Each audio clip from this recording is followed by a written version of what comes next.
Hello dear students, welcome to ASC starter. मैं आपको इस वीडियो में क्लास 8 का इंग्लिश का डीओई की तरफ से जो एनुअल एग्जाम के जो प्रैक्टिस पेपर इश्यू किए गए हैं ना, उसी को आंसर के साथ यहाँ पर समझाने जा रहा हूँ। देखिए, सेम आपके पेपर का पैटर्न यही रहने वाला है। ठीक है, बाकी क्वेश्चंस आपके एग्जाम में जो आएंगे वो अलग आएंगे। आप प्रैक्टिस के लिए इसे यूज करें। ठीक है, हो सकता है कुछ क्वेश्चन सेम आ जाएं प्रैक्टिस पेपर में से, तो अब आप ध्यान से समझिएगा। देखिए, सेक्शन जो ए है ना, वो आपका पैसेज का है। ठीक है, और पैसेज आपको फुल मार्क्स दिलवा सकती है, 7 में से 7। तो पैसेज को आपको अच्छे से पढ़ना है, फिर आपको इन प्रश्नों के आंसर देने हैं। ठीक है, तो अब हम पहले पैसेज पढ़ेंगे, फिर आंसर्स करेंगे। ठीक है, देखिए पढ़ते हैं पैसेज। यहाँ पर ना प्लास्टिक के रिगार्डिंग बता रखा है। ठीक है, तो यहाँ पर बता रखा है कि जो प्लास्टिक है ना, वो has become an inseparable part of modern life. ये कह रहा है कि आज जो प्लास्टिक है ना, वो हमारी लाइफ का वो पार्ट बन चुका है जो हमसे अलग नहीं हो सकता। ये कह रहा है आज हम पैकेजिंग मटेरियल से लेकर घर के जितना भी सामान बनाते हैं ना, चाहे वो मेडिकल इक्विपमेंट का क्यों ना हो, चाहे वो गाड़ियों का सामान हो, ऑटोमोबाइल का हो, तो ये कह रहा है प्लास्टिक का जो यूज है ना, वो हर जगह यूज हो रहा है। आखिर क्यों हो रहा है? बिकॉज लिखा है कि ये लाइट वेट का है। देखो, आप ना जो पैसेज है ना, इसे अच्छे से सुना करो और पढ़ा भी करो। कई बार ना ये पैराग्राफ में भी आ जाते हैं क्वेश्चन। ठीक है, तो ये कह रहा है प्लास्टिक जो है ना, पता है क्यों यूज किया जाता है? ये लाइट वेट होते हैं, ये ड्यूरेबल होते हैं। ड्यूरेबल मतलब एक बार आप खरीदोगे, लंबे समय तक चलती रहेगी। ये कह रहा है ये इनएक्सपेंसिव होते हैं, मतलब महंगे भी नहीं होते हैं, इन्हें बनाना इतना महंगा पर नहीं पड़ता। फिर आगे यहाँ कहा जा रहा है कि however the very qualities that make plastic so useful. ये कह रहा है हालांकि इसकी बहुत सारी क्वालिटीज हैं जिसकी वजह से प्लास्टिक जो है बहुत यूजफुल है, पर ये ना एनवायरमेंटल थ्रेट भी है। मतलब एक सीरियस है, मतलब पर्यावरण के लिए बहुत बड़ा ये, मतलब एक तरह से धमकी दे रहा है उसे, पर्यावरण को नुकसान पहुंचा सकता है बहुत ज्यादा। प्लास्टिक की बात चल रही है। ठीक है, यहाँ लिखा है ना सीरियस एनवायरमेंटल थ्रेट है ये कह रहा है ज्यादातर जो प्लास्टिक होते हैं ना, वो नॉन बायोडिग्रेडेबल होते हैं। मतलब ये ना पर्यावरण में खत्म नहीं होते, इसकी वजह से पर्यावरण को बहुत नुकसान पहुंचता है। ये कह रहा है meaning they do not decompose naturally. ये ना प्राकृतिक रूप से इसी तरीके से डिकम्पोज नहीं होते। As a result plastic waste accumulates in landfills. और ये कह रहे हैं जो प्लास्टिक का जो वेस्ट होता है ना, क्योंकि देखो ये मिट्टी में तो मिलते नहीं आसानी से। ठीक है, डिकम्पोज नहीं होते, तो इसका जो वेस्ट है ना, वो लैंडफिल में जुड़ता रहता है, इकट्ठा होता रहता है, और समुद्र के अंदर भी बढ़ता रहता है। ये कह रहे हैं पोल्यूटिंग सोयल, जो मिट्टी है ना, वो पोल्यूट हो जाती है, वाटर भी गंदा हो जाता है। और ये क्या करता है, एंडेंजरिंग वाइल्ड लाइफ, और जो जीव जंतु है ना, उनके जीवन को ये खतरा पहुंचाता है। ये क्या, जो सी एनिमल्स होते हैं ना, वो गलती से पता है इन प्लास्टिक डिब्रिस को अपना खाना समझ बैठते हैं। हाँ, अगर खाना समझ बैठेंगे तो क्या होगा, बहुत सीवर हार्म होगा, इनकी डेथ भी हो सकती है, और हो भी जाती है जो समुद्र में रहने वाले जानवर है, क्योंकि प्लास्टिक को उन्हें समझ नहीं आता क्या चीज है। ये कह रहा है एक और बात बताया जा रही है। ये कह रहा है कि जब हम प्लास्टिक को जलाते हैं ना, ये कह रहा है उसमें से टॉक्सिक गैसेस निकलती है, मतलब हानिकारक गैसेस निकलती हैं। ये कह रहा है जिसकी वजह से क्या होता है, एयर पोल्यूशन बहुत ज्यादा हो जाता है, क्लाइमेट का चेंज बहुत ज्यादा हो जाता है। ये कह रहे हैं इस इशू पर अब एड्रेस किया जा रहा है, ध्यान दिया जा रहा है। बहुत सारी जो कंट्रीज है ना, मैनी कंट्रीज, वो प्रमोट कर रही है रिसाइकलिंग को, मतलब प्लास्टिक का दोबारा से दोबारा यूज किया जाए, और एंकरेजिंग कर रही हैं कि यूज किया जाए बायोडिग्रेडेबल को। मतलब बायोडिग्रेडेबल वो होते हैं जो इजीली डिकम्पोज हो जाते हैं, जो पर्यावरण में ना आसानी से मतलब घुल मिल जाते हैं और पर्यावरण को नुकसान नहीं पहुंचाते। ठीक है, ये कह रहे हैं कि अब अल्टरनेटिव क्या यूज करेंगे, जैसे क्लोथ का, पेपर का, जूट का। ये कह रहे हैं जो इंडिविजुअल्स है ना, जो एक एक व्यक्ति है, जैसे आप सब, एक एक व्यक्ति भी अगर कोशिश करेगा ना, तो वो क्या कर सकता है, पर्यावरण का दोस्त बन सकता है। वो सिंगल यूज प्लास्टिक का यूज कम कर दे। मतलब एक एक व्यक्ति को क्या क्या करना चाहिए, सिंगल यूज प्लास्टिक यूज ना करे। ठीक है, सिंगल यूज प्लास्टिक मतलब एक बार यूज करा फेंक दिया, ऐसे प्लास्टिक का यूज मत करो। ये कह रहा है रीयूजिंग कंटेनर्स, जो कंटेनर्स आप खरीद के लाते हो ना, उसे बार बार यूज करो। And choosing eco friendly products, और जो इको फ्रेंडली है ना प्रोडक्ट्स, उन्हें यूज करो। ये कह रहे हैं हालांकि जो प्लास्टिक है ना, वो continues to serve many human needs. ये कह रहे हैं हालांकि प्लास्टिक लगातार इंसान की जरूरतों को पूरा कर रहा है, पर यह भी जरूरी है कि हमें इसकी ना रिस्पॉन्सिबिलिटी को समझना होगा। हमें ना इसका जिम्मेदारी से यूज करना पड़ेगा।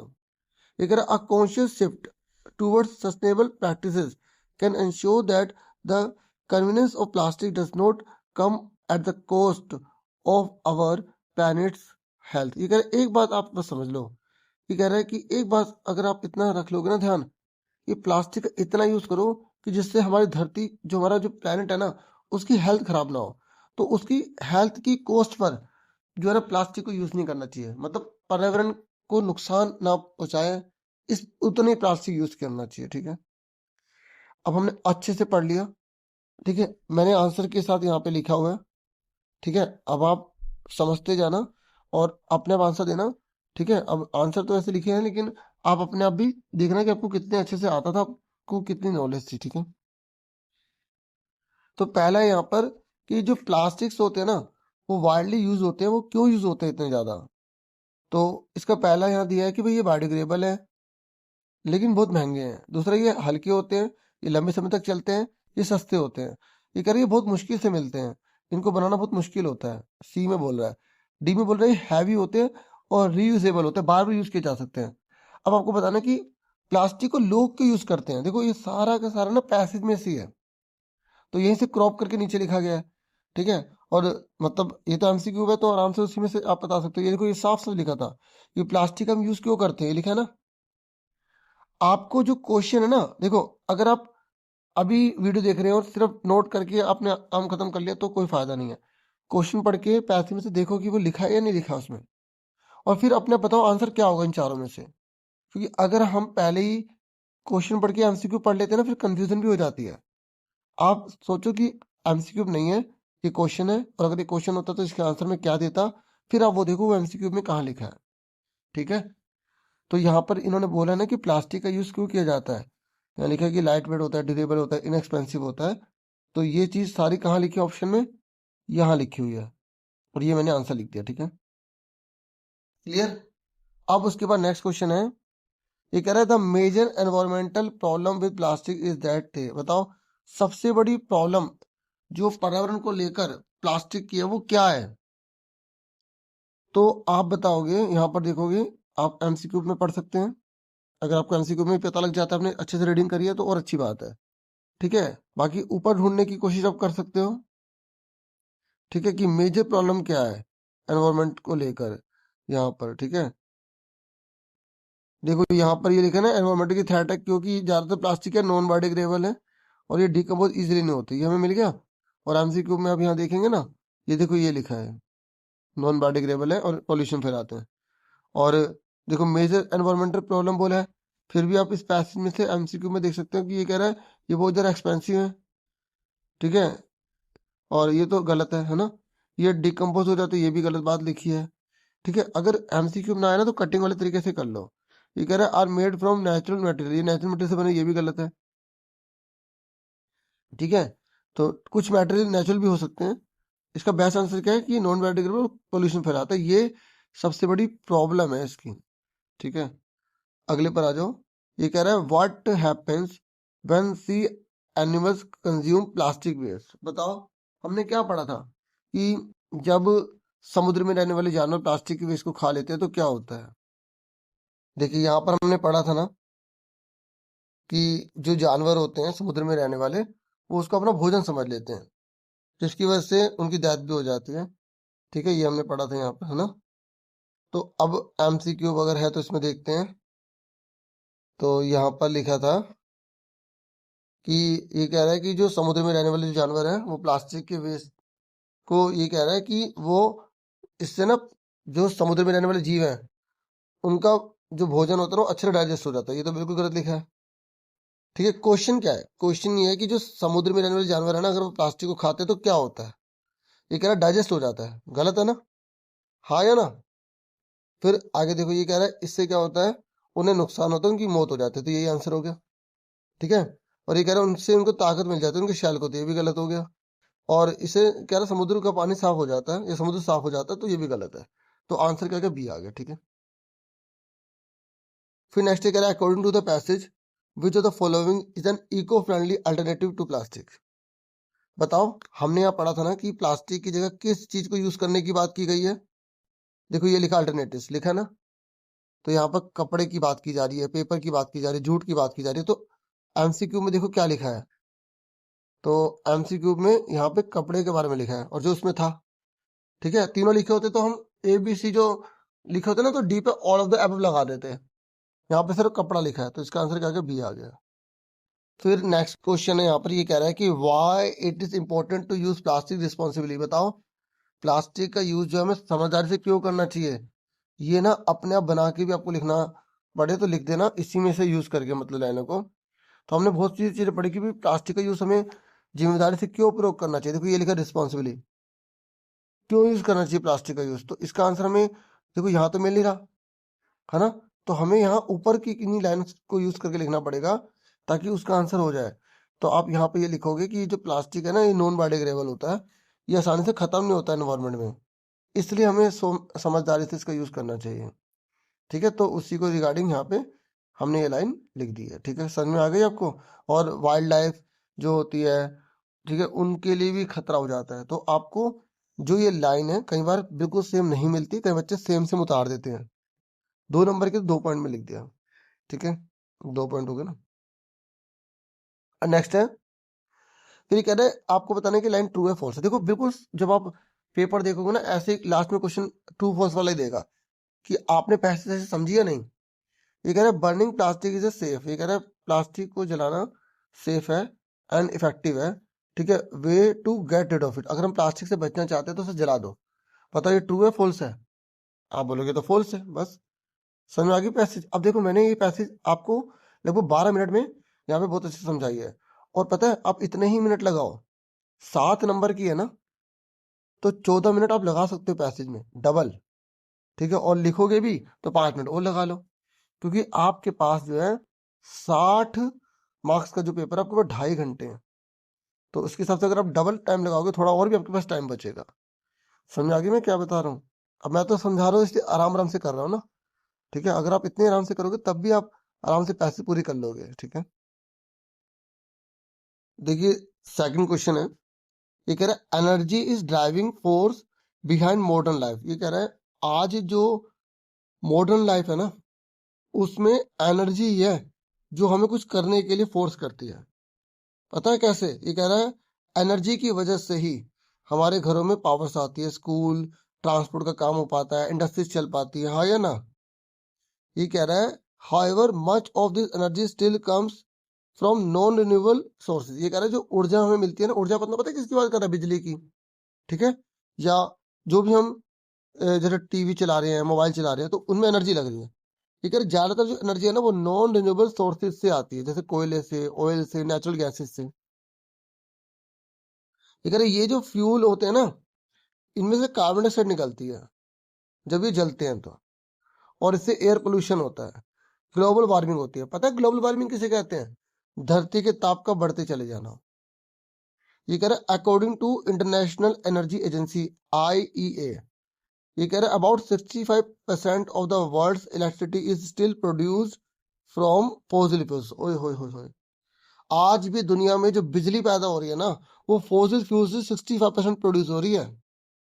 सुन रहे हो, ये कह रहा है टू रिड्यूस एनवायरमेंट डैमेज, अगर हम चाहते हैं कि एनवायरमेंटल डैमेज को रिड्यूस किया जा सके, कंट्रीज जो है ना अब वो रिन्यूएबल एनर्जी की तरफ बढ़ रही है। किसकी तरफ बढ़ रही है, रिन्यूएबल एनर्जी की तरफ, जैसे सोलर की तरफ, विंड की तरफ, हाइड्रो की तरफ, जियोथर्मल पावर की तरफ।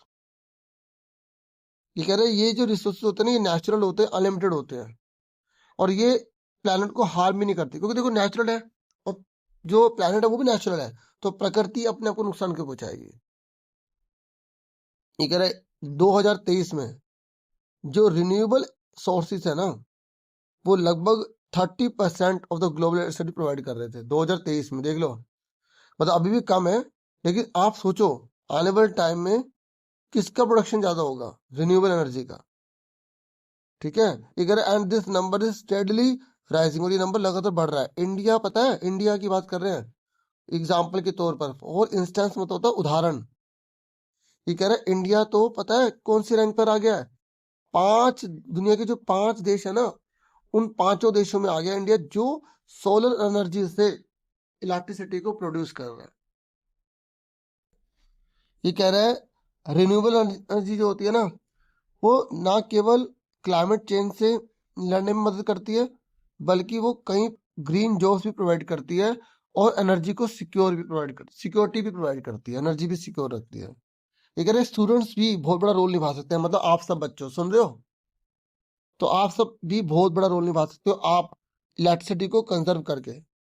ठीक है, सपोर्टिंग क्लीन एनर्जी को, कि आप भी कहोगे हम क्लीन एनर्जी कैंपेन चलाएंगे और हम भी लोगों में जागरूकता फैलाएंगे, स्प्रेडिंग अवेयरनेस फैलाएंगे। ये कह रहा world powered by renewable energy promises a cleaner, safer and more sustainable future for generation to come. ये कह रहा अगर हम रिन्यूएबल एनर्जी का यूज करेंगे ना, तो इससे क्लीनर, सेफर और मोर सस्टेनेबल फ्यूचर बनेगा आने वाली पीढ़ी का। मतलब हमें सोलर एनर्जी का यूज करना पड़ेगा ज्यादा से ज्यादा, ताकि हम पर्यावरण की रक्षा कर सकें। देखिए पहला क्वेश्चन है, what percentage of the world's electricity still comes from fossil fuels. अभी भी जो हमारे पूरे संसार में बिजली का जो उत्पादन होता है वो अभी भी फॉसिल फ्यूल से कितना होता है। तो हमने अच्छे से पढ़ा था और यहाँ पर साफ साफ लिखा था 65%। ठीक है, तो ये आंसर क्या आएगा, 65% आ गया। ठीक है, ठीक है ना। फिर नेक्स्ट क्वेश्चन है,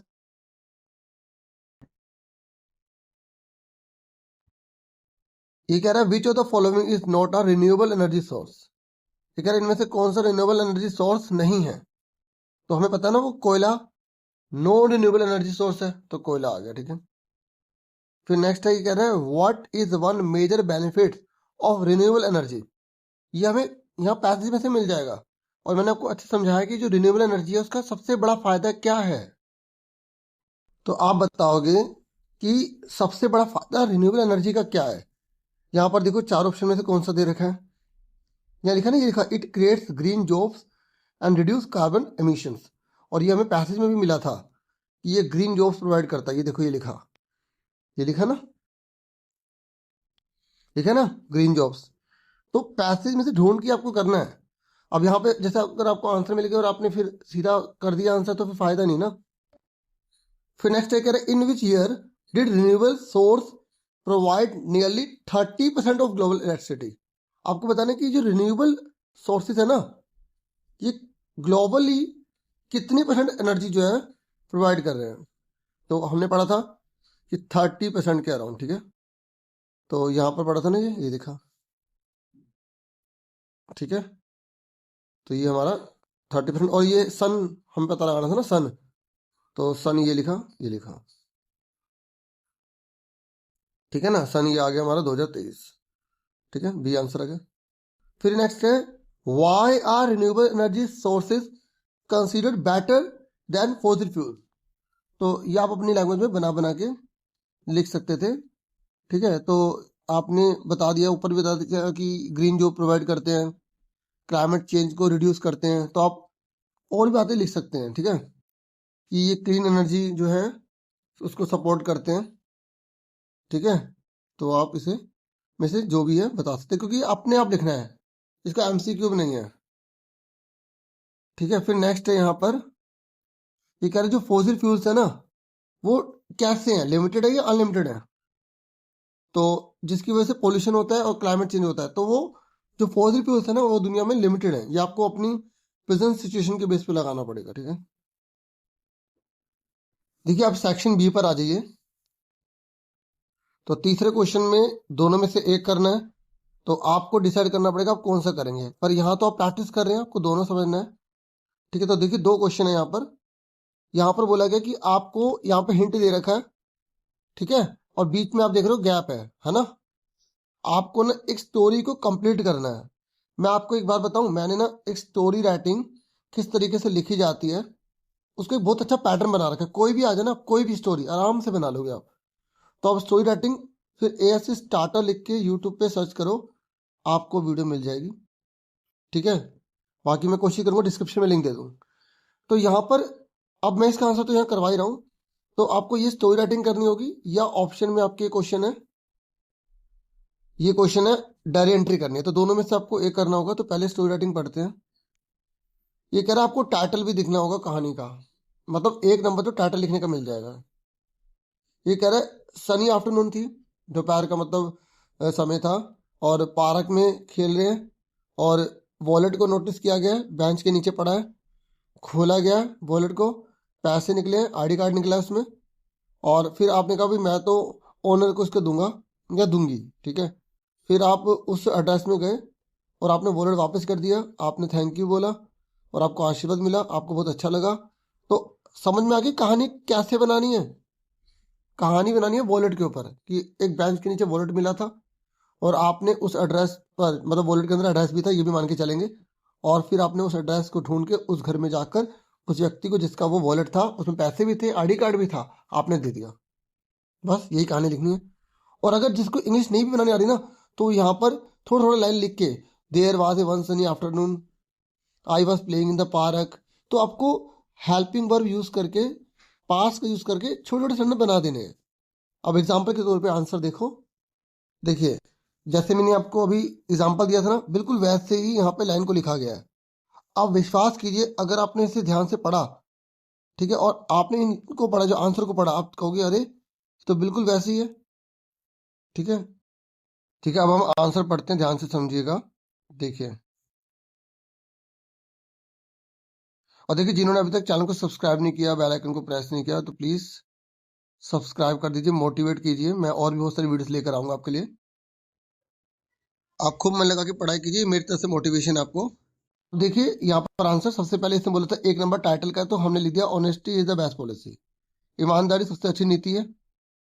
फिर आप बोलोगे, देखो इसी में से लिखना है, यहाँ पर जैसे ये लिखा था ना सनी आफ्टरनून, तो यहाँ पे हमने शुरू में थोड़ा सा लिख दिया it was a Sunny afternoon, होगी लाइन। फिर यहाँ पे लिखा ना डैश, तो यहाँ पर मैंने लिख दिया आई, आप दो जने भी लिख सकते हो, वी वर, ठीक है। तो आई was playing in the park, same हो गया। फिर उसके बाद थोड़ा सा आप एक्स्ट्रा लिखो, विद माई फ्रेंड, फ्रेंड के साथ खेल रहे थे, ठीक है। फिर आपने नोटिस करा ना, तो while resting on A bench, जब बेंच पे आप रेस्ट कर रहे थे, तो आपने नोटिस करा एक वॉलेट को जो अंदर पड़ा हुआ था, देखो वैसे लिखा ना, ठीक है। तो आपको बस वही चीज देखनी है और थोड़ी थोड़ी लाइन अपने आप से लिखनी है, ठीक है। जो नीचे की तरफ पड़ा हुआ था बेंच के नीचे, और मैंने उसे उठाया, मैंने उसे खोला, देखो सिंपल सिंपल सेंटेंस है। उसमें कैश था, ये देखो यहाँ सब लिखा है ना, इसमें उसमें आईडी कार्ड था, देखो बहुत चीजें इसी में से मिलेंगी। फिर ये देखो इसको यूज किया गया, आई डिसाइडेड, देख रहे हो आप, सिंपल सिंपल लिखा गया है, ठीक है। तो इस बात पे लाइक जरूर कर देना जिन्होंने अभी तक नहीं किया, ठीक है। तो I decided to find the owner, मैंने डिसाइड करा कि मैं ओनर को फाइंड करूंगा, और went to the nearby address, उसके बाद यहाँ पे इसकी जगह लिख देंगे, यहाँ पर ही देखो, ठीक है। और मैंने डिसाइड किया ओनर को फाइंड करने के लिए, फिर the address mentioned was near by. अच्छा, ये आपको बताना पड़ेगा ना कि भाई उसके अंदर जो आपको मिला था वॉलेट, उसके अंदर एड्रेस लिखा था। तो सो आई वेंट देयर, मैं वहां गई या गया। An old man open the door, और एक बूढ़े से आदमी ने उस दरवाजे को खोला। When I gave the him the wallet, जब मैंने उसे वॉलेट दिया वो बहुत खुश हो गया, उससे मुझे थैंक यू बोला, आशीर्वाद दिया, देखो सारा इसी में। और मुझे बहुत गर्व महसूस हुआ, ठीक है, और खुशी महसूस हुई, ठीक है, कि उसने, मैंने बहुत अच्छी ये चीज की है, मतलब हम अपने आप को बोल रहे हैं ना यहाँ पे आई। लगभग ये 100 वर्ड्स में कंप्लीट हो गया, ठीक है, अप्रोक्सीमेट 100 वर्ड्स में, क्योंकि यहाँ पे लिखा था ना ये, तो हमने इसमें कर दिया, ठीक है। अब उसके बाद सेकंड देखो, सेकंड देखिए, अगर आप डायरी एंट्री, अगर आपको अच्छे से आते हैं तो डायरी एंट्री कर सकते हैं। और ये कह रहा है आपने अभी अभी स्कूल ट्रिप में आप गए हैं साइंस म्यूजियम की, ठीक है, ठीक है, साइंस म्यूजियम में ट्रिप पर गए हैं, और डायरी एंट्री अब आपको लिखनी है कि वहां पर क्या क्या हुआ था, ठीक है, आपको डिस्क्राइब करना है। और आप ये भी लिख सकते हैं कि आपने इसमें क्या देखा, आपने क्या सीखा, और आपका कैसा अनुभव था, ठीक है। साइंस में आपको ये सारा लिखना है, जो जिसकी वजह से आप साइंस के प्रति और ज़्यादा मतलब आपका इंटरेस्ट जाग गया, ठीक है। तो देखिए आंसर, सबसे पहले जो ये आंसर है ना, आपको डेट लिखनी है। जैसे अब 10 जनवरी को लिखा गया, तो मैंने 10 जनवरी यहाँ लिखी है, फ्राइडे के दिन 9 बजे, डायरी, ठीक है। आपको रात का टाइमिंग लिखना है, जिस दिन आप एग्जाम दे रहे हो वही डेट डाल देना, ठीक है, या उससे एक पहले की डेट डाल देना, ठीक है, ज़्यादा पहले की मत डालना, ठीक है, समझ के करना। और बहुत सिंपल लैंग्वेज में यूज़ करो कि आज मैं जो है ना स्कूल ट्रिप पर कहाँ गया था, साइंस म्यूजियम में गया था, ठीक है। ये देखो ये क्वेश्चन में से था, अभी तक पहली लाइन तो क्वेश्चन में से ही होती है, देखो, ठीक है। तो अब बच्चे कुछ नंबर ले पाए, क्वेश्चन से कैसे लिखा जाता है, वही इस बात पर यहाँ पर ध्यान दिया गया है, ठीक है। तो it was an exciting and educational experience, ये एक्साइटिंग और एजुकेशनल एक्सपीरियंस था, ठीक है। और मैंने जो है मॉडल देखा था वहाँ पे सोलर सिस्टम का, आप कुछ भी लिख सकते हैं वहाँ पर, आपने क्या क्या देखा, रोबोट्स देखे, ह्यूमन बॉडी देखी, और स्पेस की गैलरी जो थी वो मेरी फेवरेट थी, ठीक है। मैंने वहाँ पर प्लेनेट के बारे में सीखा, सैटेलाइट के बारे में सीखा, मॉडर्न मैंने वहाँ पे इन्वेंशंस के बारे में सीखा। और फिर आगे पढ़ते हैं। The guide explain everything clearly, जो वहाँ पर गाइड था ना उसने हर चीज अच्छे से एक्सप्लेन करी। फिर आगे, the visit increase my interest in science, जब मैं वहां पर गई ना तो इससे क्या हुआ, मेरा इंटरेस्ट साइंस में जाग गया। पता है साइंस का क्यों लिखा है, क्योंकि क्वेश्चन में ही लिखा था ना कि आपने वहां सीखा और आपको अपना एक्सपीरियंस बताना कैसा रहा, कि जिसने आपको साइंस के प्रति इंस्पायर कर दिया, तो इसलिए साइंस का लिखा है। अगर आप कुछ और भी लिखेंगे तो ठीक है, थोड़ा बहुत चल जाएगा, लेकिन जो क्वेश्चन में बोला है उसके अकॉर्डिंग लिखो, ठीक है। और फिर आप और जरा उत्सुक हो गए साइंस को और जानने के लिए, और उसके सब इंस्पायर हुए कि आप साइंटिस्ट बनोगे फ्यूचर में, ठीक है। I felt inspired to become a scientist in the future, it was a wonderful and memorable day, ठीक है। ये वंडरफुल और मेमोरेबल डे था। इस तरीके से लगभग 100 वर्ड्स में से भी लिख दिया गया, ठीक है। क्लियर हो गया। फिर नेक्स्ट है यहाँ पर चौथे क्वेश्चन पर, आपको चौथे का ए पार्ट करो या बी पार्ट करो, दोनों में से आप कोई भी एक कर सकते हैं। अच्छा, मैं एक बात और बोलूँ कि यहाँ पर ये जो आप डायरी एंट्री देख रहे हैं ना, तो डायरी एंट्री ए सी स्टार्टर लिख के आप सर्च करोगे, आपको वीडियो मिल जाएगी, ठीक है। हो सकता है ऊपर ना आए, नीचे आ रही हो, चेक कर लेना, ठीक है। आपका सपोर्ट रहेगा तो ऊपर भी आने लग जाएगी वीडियोस, ठीक है। तो अब चौथे का ए पार्ट करने जा रहा हूँ, ठीक है। और ए में यहाँ पर हमें बोला गया लेटर करो, और बी में हमें बोला गया है कि आपको एनालिटिकल पैराग्राफ करना है, ठीक है। तो दोनों में से कोई एक करेंगे, पर हम दोनों ही समझाएंगे आपको।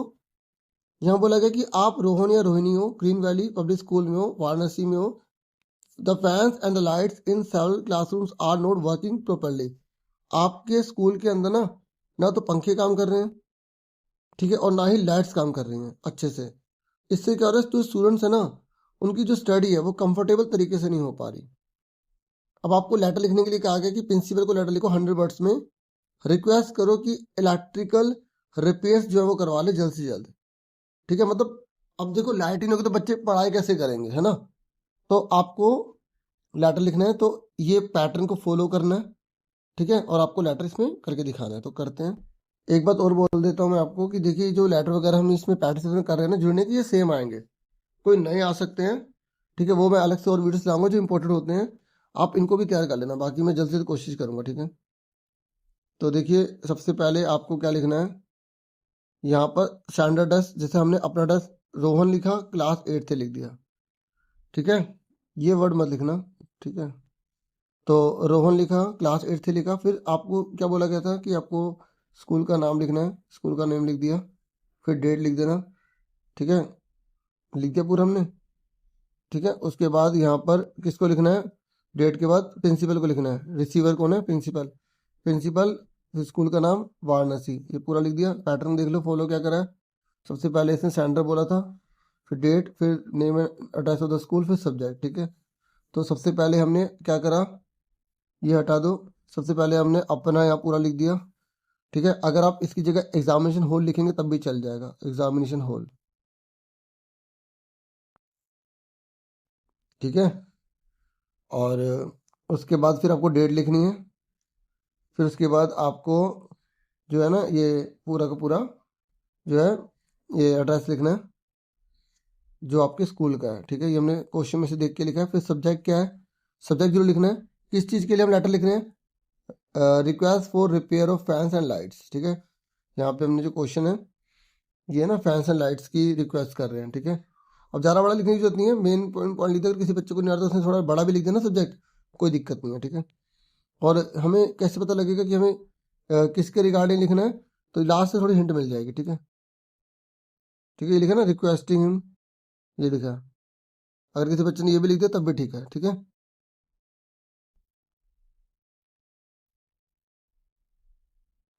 देखिए अब यहाँ तक क्लियर हो गया। उसके बाद क्या लिखना है हमें, रिस्पेक्टेड सर या मैडम, जो भी आप लिखना चाहें, नहीं तो इसी तरीके से लिख देना, ठीक है।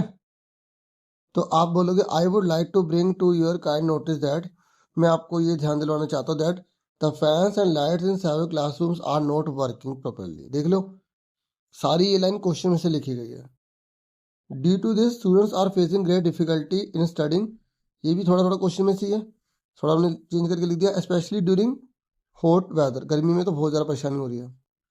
ठीक है, the classrooms become uncomfortable, classroom जो है वो अनकंफर्टेबल हो गए। And it affects our concentration, ये हमारा कंसंट्रेशन बिगाड़ रहे हैं। I kindly request you to arrange for the electrical repairs at the earliest for the comfort of students. ठीक है, प्रार्थना कर रहा हूँ कि जल्दी जल्दी मतलब इलेक्ट्रिकल जो रिपेयर्स है वो कर दीजिए। ठीक है, थैंक यू यूसुफ इरेंडली, आपका नाम फिर क्लास, क्योंकि बोला गया था क्वेश्चन में। ठीक है, ठीक है, ये जैसे आप एग्जाम में ना ब्रैकेट में ऐसे लिख देना कि हमने अप्रोक्स 100 वर्ड का यूज़ किया है। ठीक है, वही टीचर को ध्यान दिलवाने के लिए, भाई हमने करा है सर, हमें फुल मार्क्स चाहिए, हमने कोई गलती नहीं करी। ठीक है, इस तरीके से एक आइडिया हो जाता है ना, लिखा ना अबाउट 100 वर्ड्स, क्योंकि कहीं ना टीचर सोचते कि छोटा लिखा है बच्चे ने, तो इसलिए भाई हम जो क्वेश्चन बोले उसके अकॉर्डिंग लिख रहे हैं, इसलिए। ठीक है ना, तो थोड़ा सा एक टीचर को बताने के लिए होता है। वैसे तो जो भी समझ गए ना, आगे सुनते हैं, चौथे क्वेश्चन पर आ जाइए। मतलब मैं यही चाहता हूँ कि भाई जो मेरे स्टूडेंट बच्चे पढ़ रहे हैं फुल मार्क्स लाए, है ना। चलो देखो, ये है कि अब फोर्थ का जो बी है, दोनों में से एक करना, हम तो दोनों करेंगे। ये कह रहा है आपको एक एनालिटिकल पैराग्राफ लिखना है 100 वर्ड्स में। टॉपिक आपको बता दिया गया है causes of air pollution in cities. आपको तो पता है कि भाई सिटीज में कितना ज़्यादा एयर पोल्यूशन है, हम तो फेस ही कर रहे हैं दिल्ली में रहने वाले। ये कह रहा है कि आपको डाटा को यूज़ करना है और आपको हाईलाइट्स करने हैं कौन से फैक्टर है, विच फैक्टर्स कंट्रीब्यूट्स द मोस्ट, सबसे ज़्यादा कौन सा फैक्टर है जो पोल्यूशन को फैला रहा है। ठीक है, और आपको पॉसिबल मेजर्स भी बताने हैं कि पोल्यूशन को कैसे कंट्रोल कर सकते हैं, और आपको हिंट दे दी।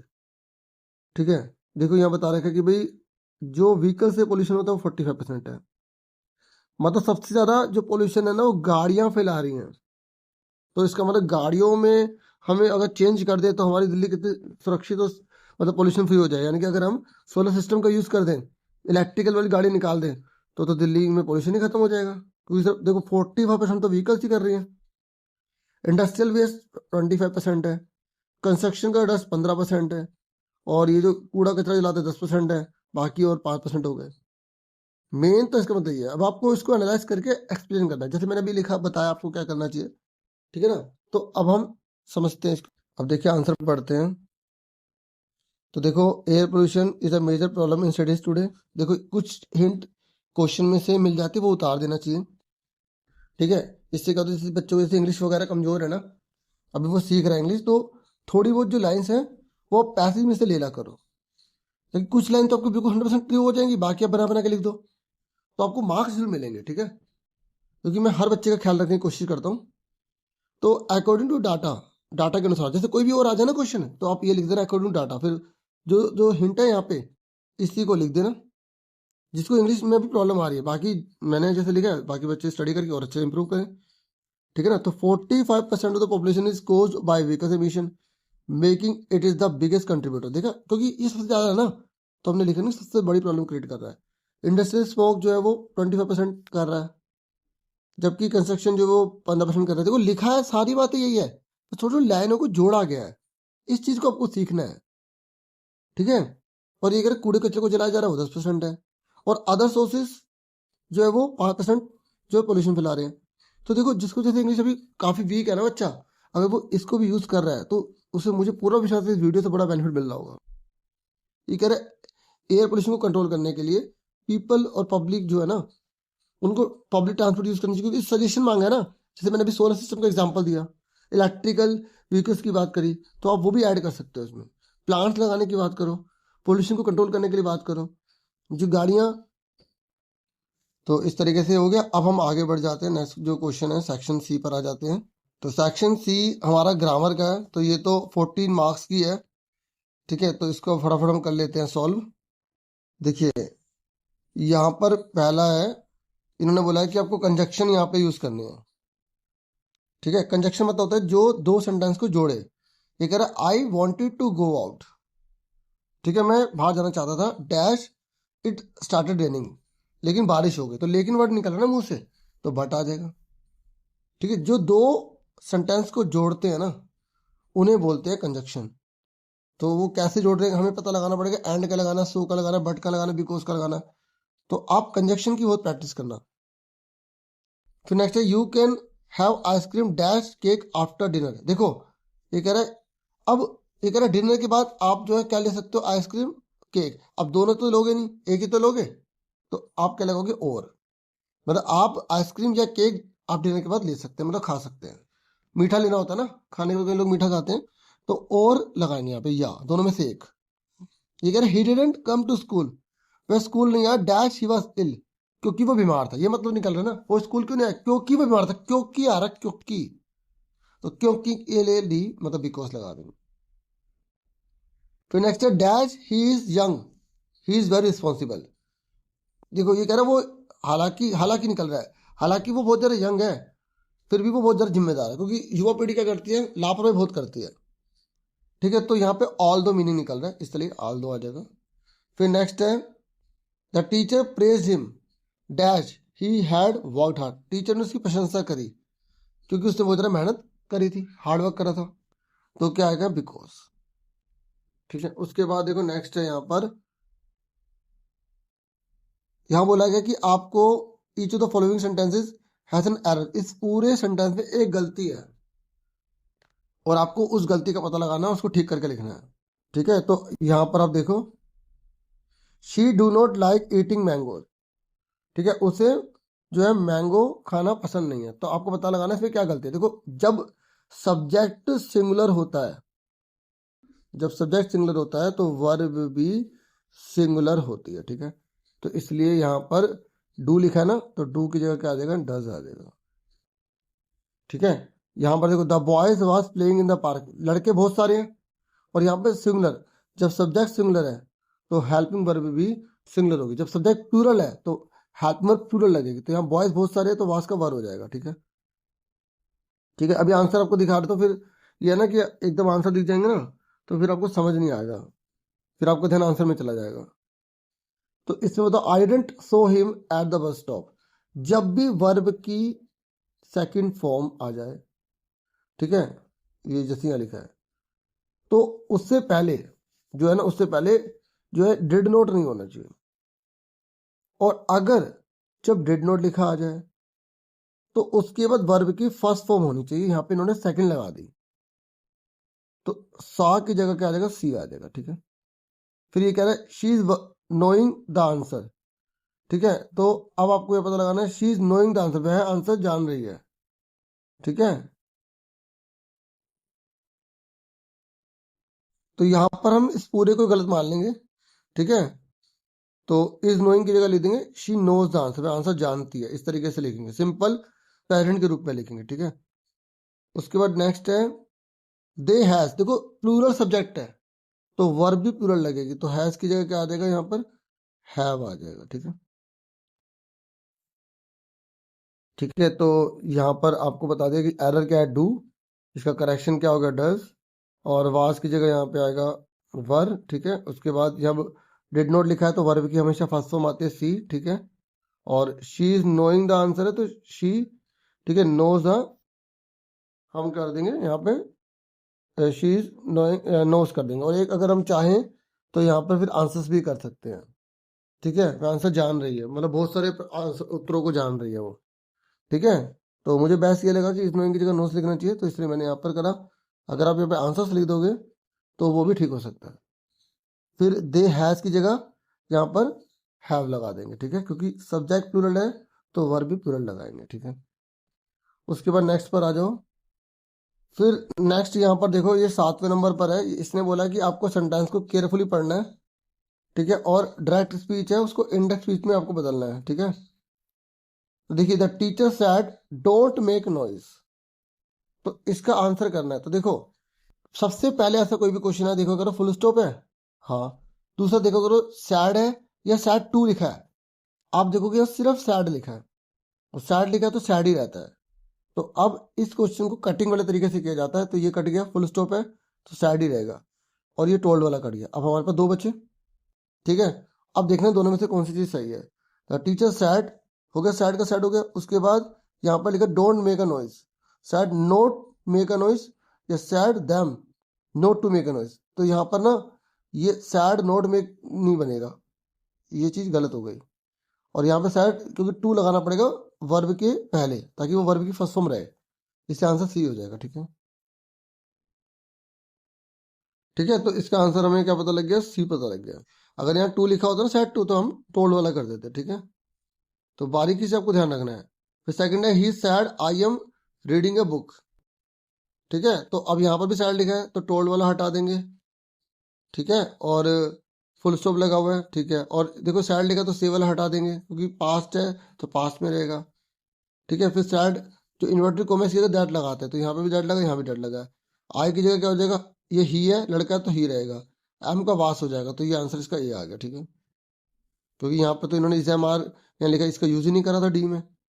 ठीक है, इस तरीके से करना है। बाकी मैंने नरेशन की भी वीडियो बना रखी है, आप नरेशन लिख के ए एस सी स्टार्टर लिखोगे, आपको 1 घंटे की वीडियो मिलेगी, बहुत डीपली सिखा रखा है, प्लीज देखिएगा।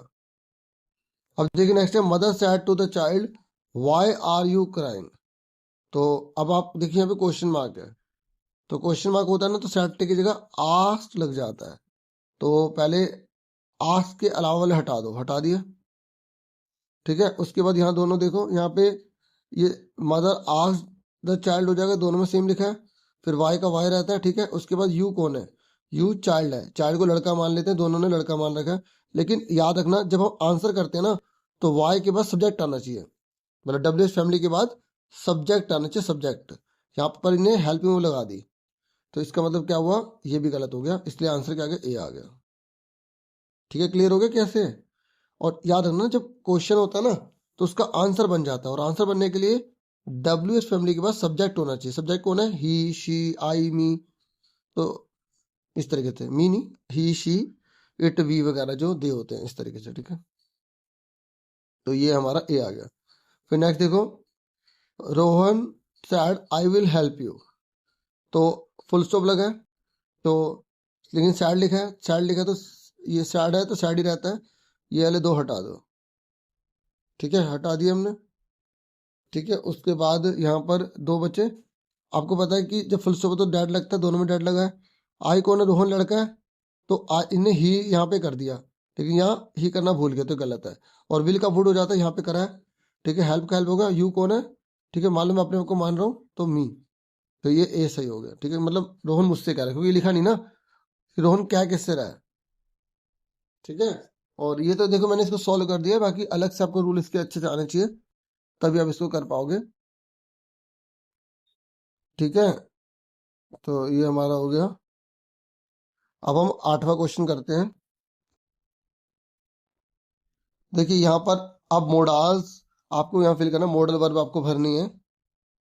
तो आपको बता भी दिया इस बार कि ये 4 है, आपको भरना है।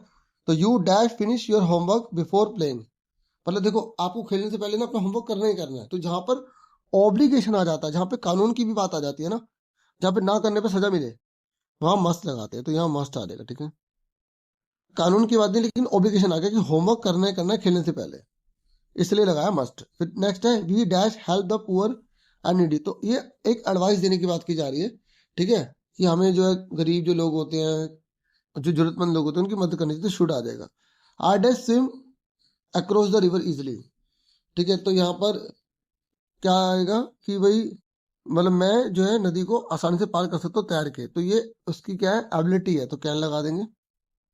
फिर dash I borrow your notebook for a day, तो क्या मैं तुम्हारी जो है किताब ले सकता हूँ एक दिन के लिए, तो यहाँ पे वो क्या कर रहा है, एक तरह से प्रार्थना कर रहा है, रिक्वेस्ट कर रहा है, तो मैं लगा देंगे। ठीक है, ठीक है, ये तो इजी था।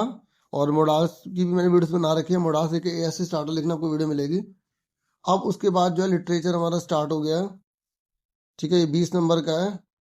तो देखिए सबसे पहले पैसेज है, ये कह रहा all this thoughts led me to question myself as to why people climb mountains, मतलब उसके दिमाग में आ रहा है, क्वेश्चन आ रहा है कि लोग जो है ना वो क्यों पहाड़ पे चढ़ते हैं। तो जब वो ऊपर चढ़ा ना तब उसे रियलाइज हो गया, हाँ भाई लोग क्यों चढ़ते हैं पहाड़ पे। आपने ये चैप्टर पढ़ा होगा ना, तो समिट विद इन, उसी से लिया गया है। ठीक है, it is not easy to answer the question, इस क्वेश्चन का आंसर देना आसान नहीं था। The simplest answer would be as others have said, और लोग जो आंसर बोलते थे वो सिंपल ही हो सकता है कि बिकॉज इट इज देयर, क्योंकि वो वहां पर है इसलिए लोग चढ़ते हैं। इट प्रेजेंट्स ग्रेट डिफिकल्टीज, लेकिन उसके अंदर बहुत ज़्यादा डिफिकल्टीज है।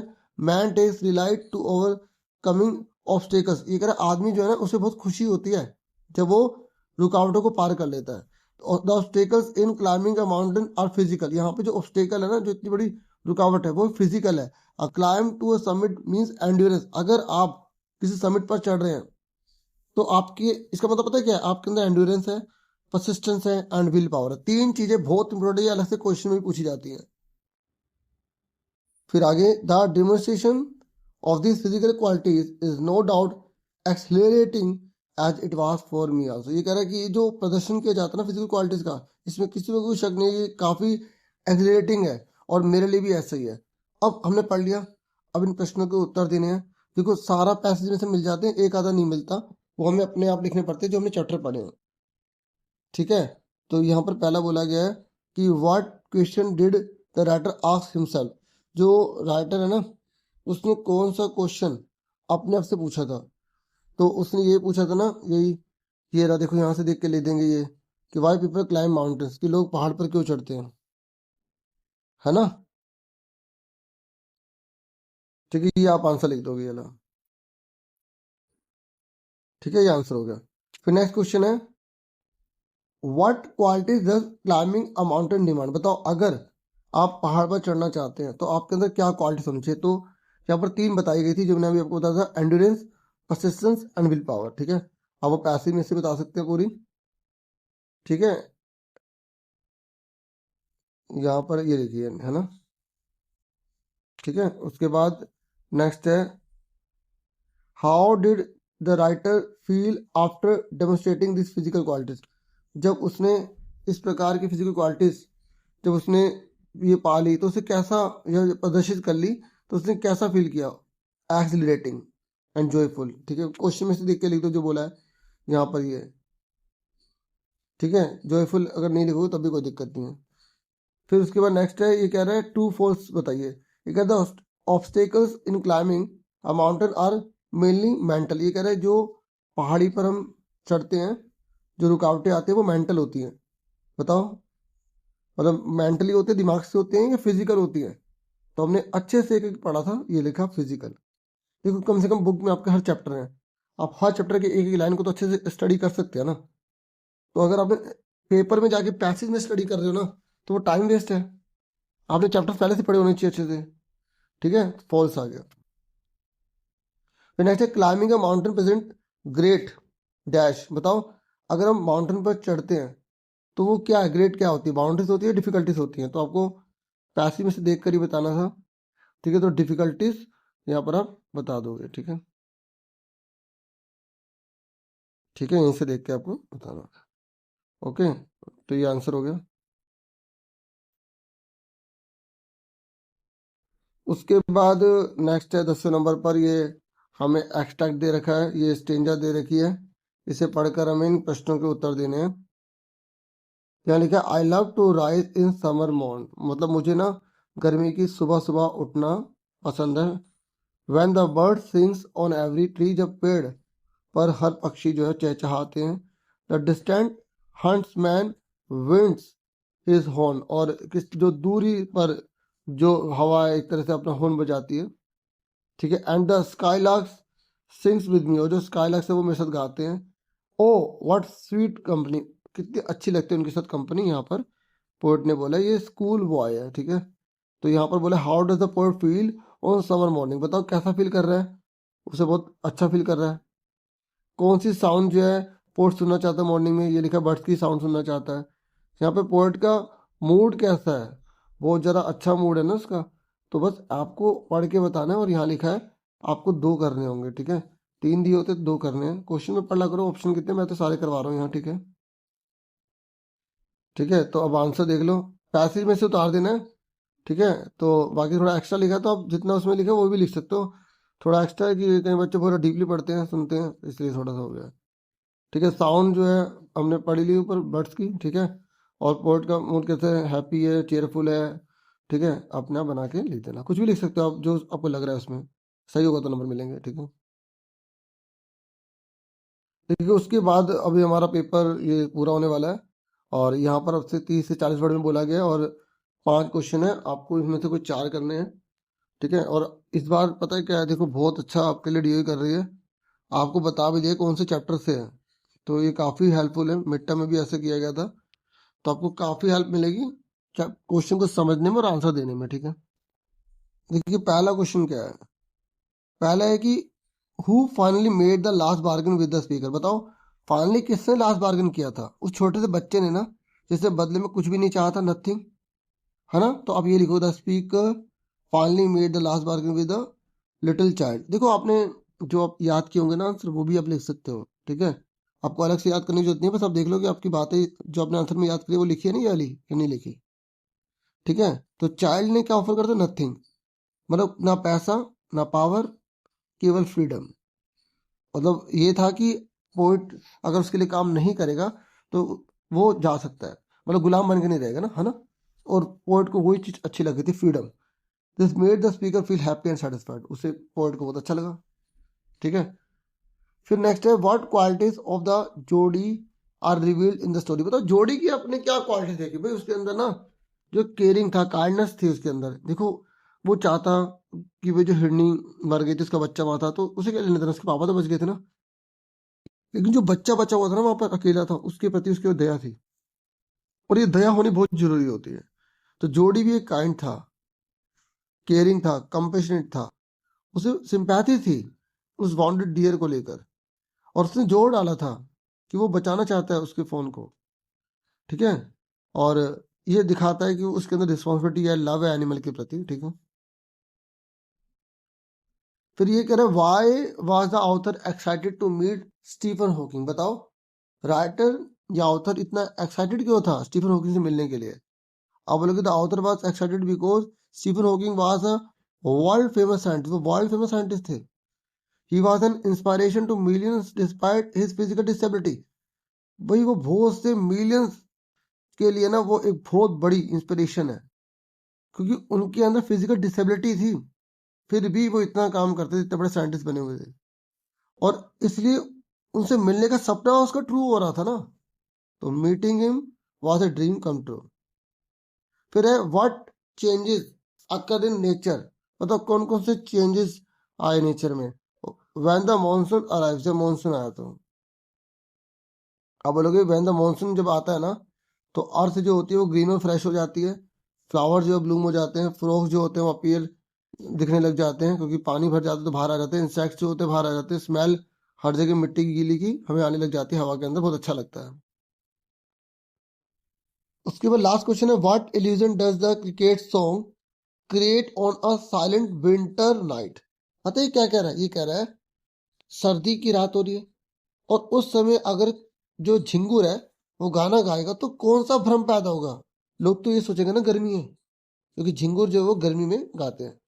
तो आप ये लिखोगे, द क्रिकेटर्स या the cricket song create the illusion of summer, तो गर्मी का भ्रम पैदा होगा on a cold winter night, अगर सर्दी वाली रात है।